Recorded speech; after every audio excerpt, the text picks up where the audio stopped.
Hi kids, it's Miss Manning here, and today we're going to start reading our book Restart by Gordon Korman. So let's get started. I'm sitting here on my rooftop. Don't try this at home, but it goes with the story, so I wanted to give you a little bit of a background. Here we go. Chapter 1, Chase Ambrose. I remember falling. At least I think I do. Or maybe that's just because I know I fell. The grass is far away until it isn't anymore. Somebody screams. Wait, it's me. I brace for impact, but it never comes. Instead, everything just stops. The sun goes out. The world around me disappears. I'm being shut down like a machine. Does this mean I'm dead?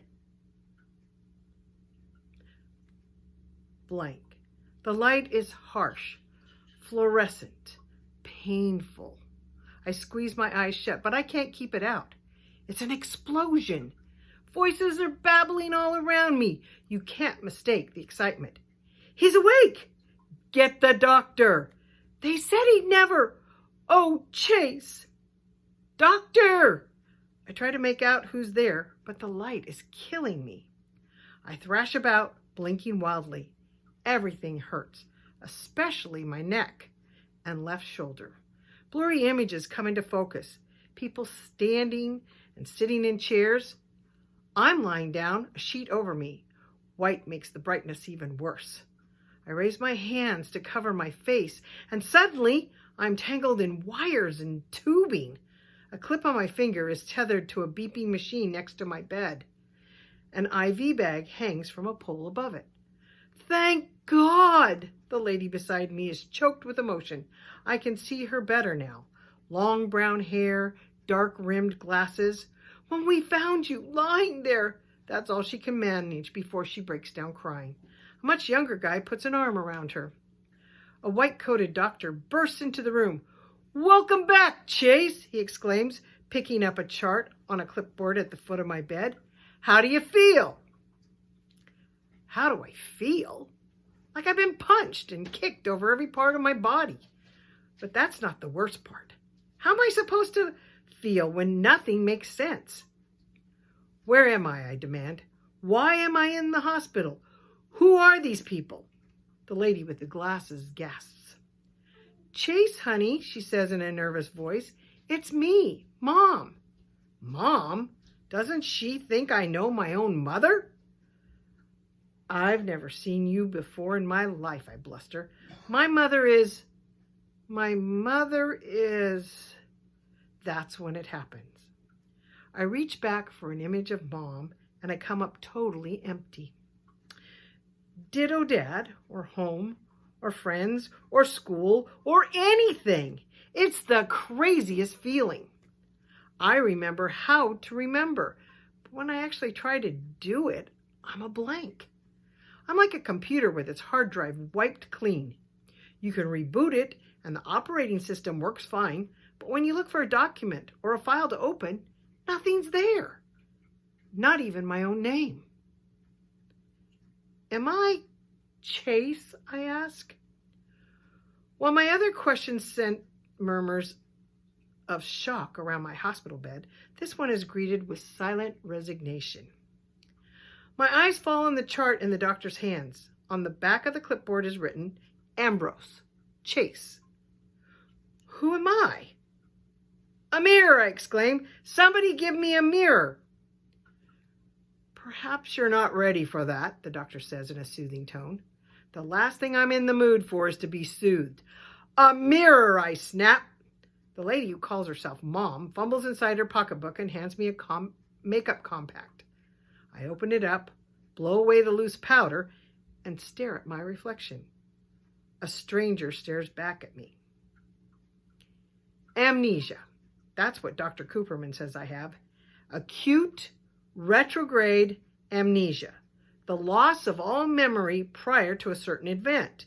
In this case, me taking a swan dive off the roof of our house. I know what amnesia is, I tell him. So how come I remember a random word like that, but I can't remember my own name? or my own family, or why I was climbing on the roof. That I can answer, supplies the younger guy, who turns out to be my older brother Johnny, a college student home for the summer. Your room has that dormer window. You just open it up and crawl out onto the eaves. You've been doing it as long as I can remember. And did anybody warn me I might break my neck?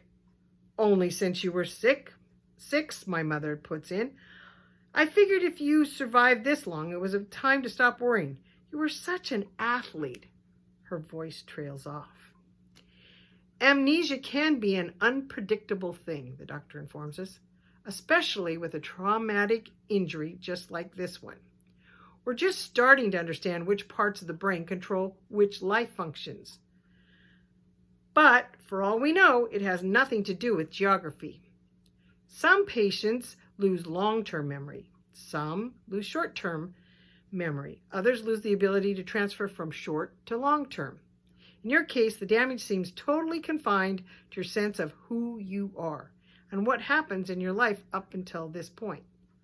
Lucky me, I say bitterly. Cooperman raises an eyebrow.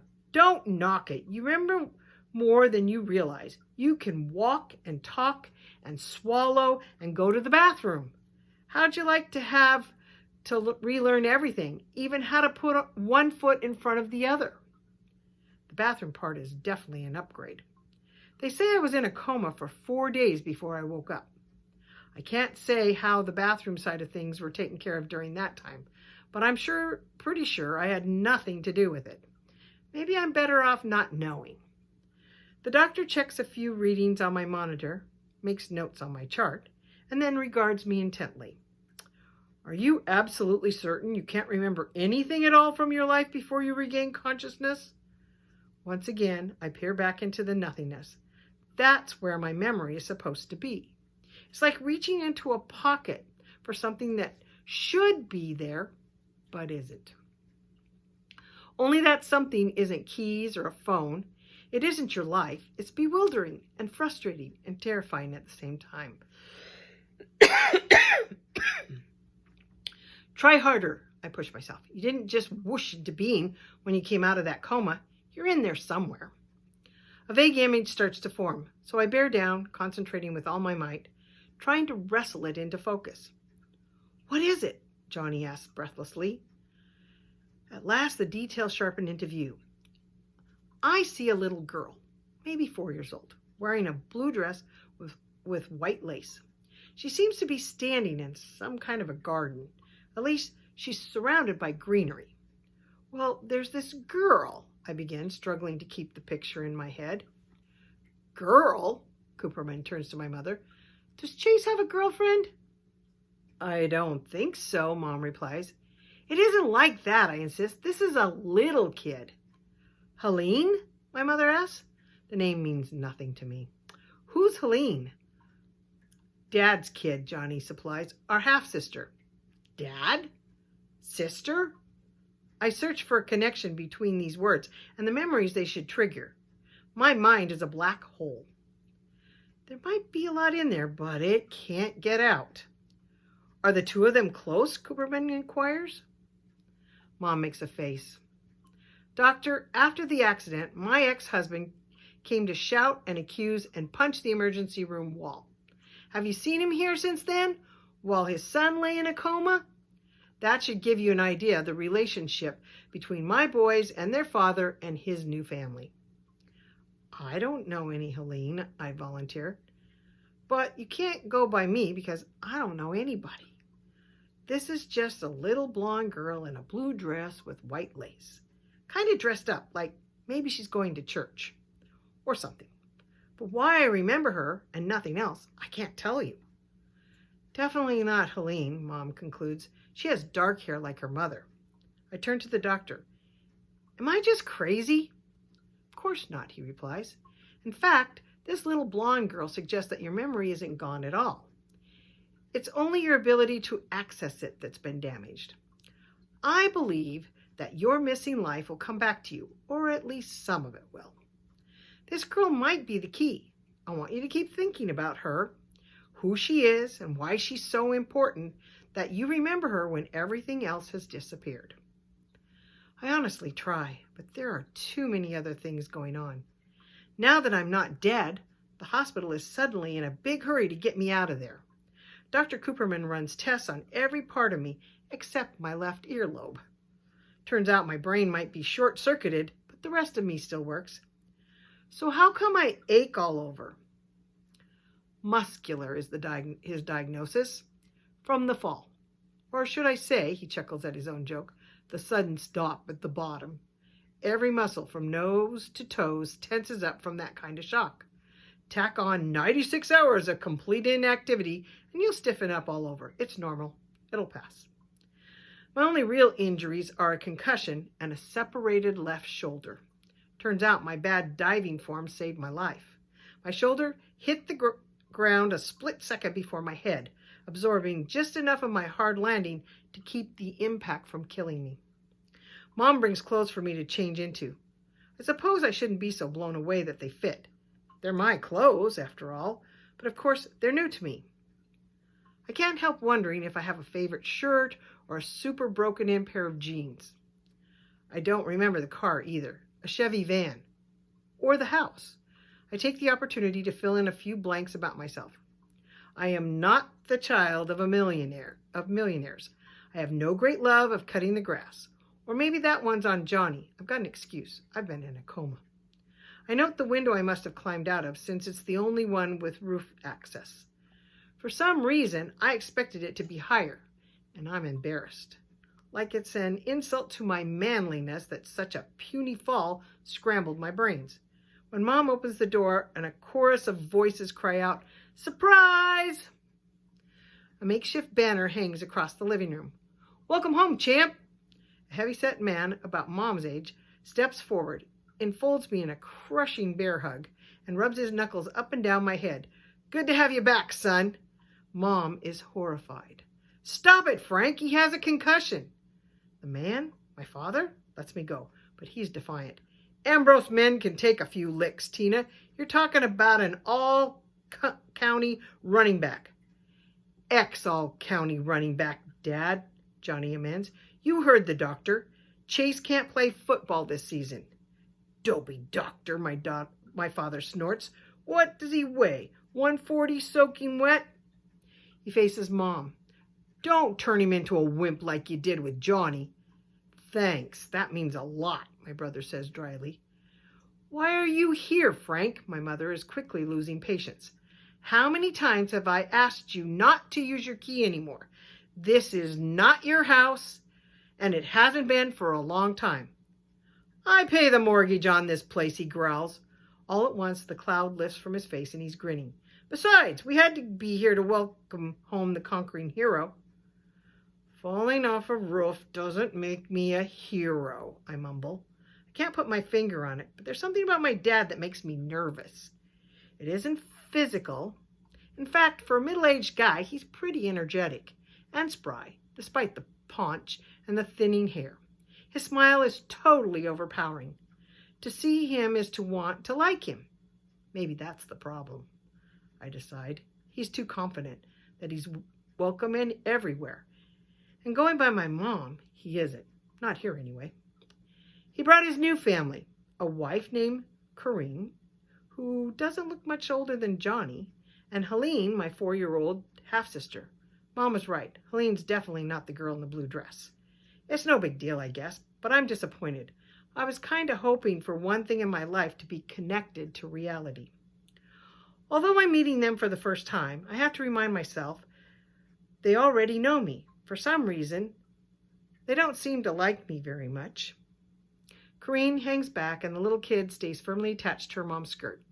They look at me like I'm a time bomb about to go off in their faces.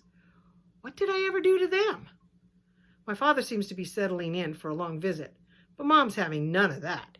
"He has to rest, Frank," she says. "Doctor's orders." "What? He's chopping wood?" "He's resting." "Alone," she insists, "in his room where it's quiet." He sighs. "Ants at a picnic, that's what you are." He hugs me again, squeezing slightly less this time. "Great to have you back, champ. Sorry it couldn't be more of a celebration, but Nurse Killjoy over there." inclined his head in my mother's direction. I stick up for her a little.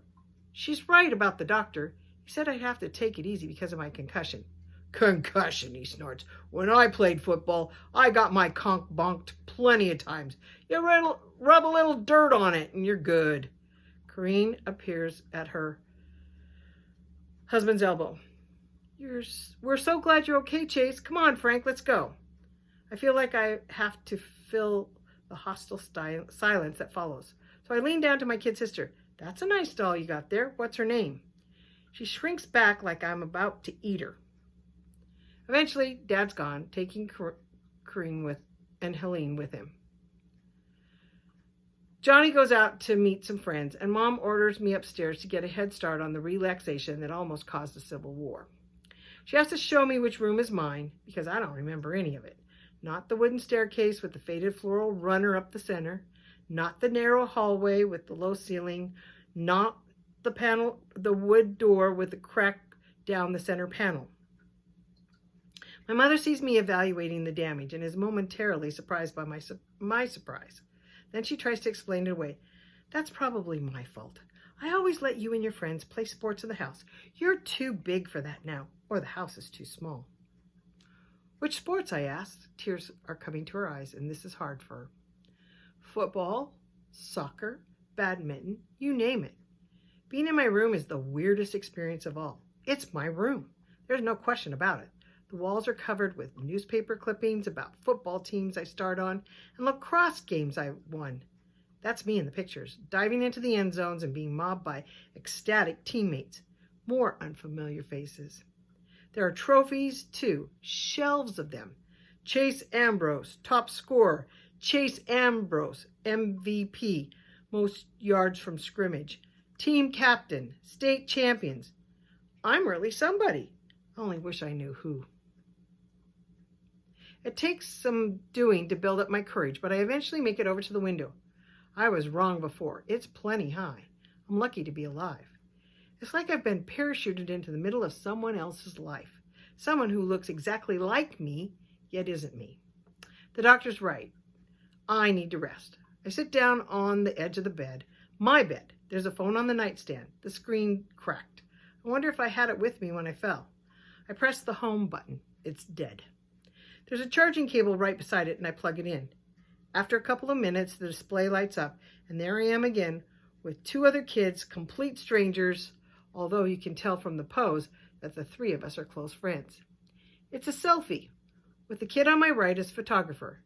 I'm in the middle, and the smallest of the three of us, which is surprising, since I'm a pretty big guy. It must be Halloween, because there are little kids in costume in the background. I'm wielding a baseball bat, holding it high. Hanging off the tip of it, a mangled, ruined jack-o'-lantern.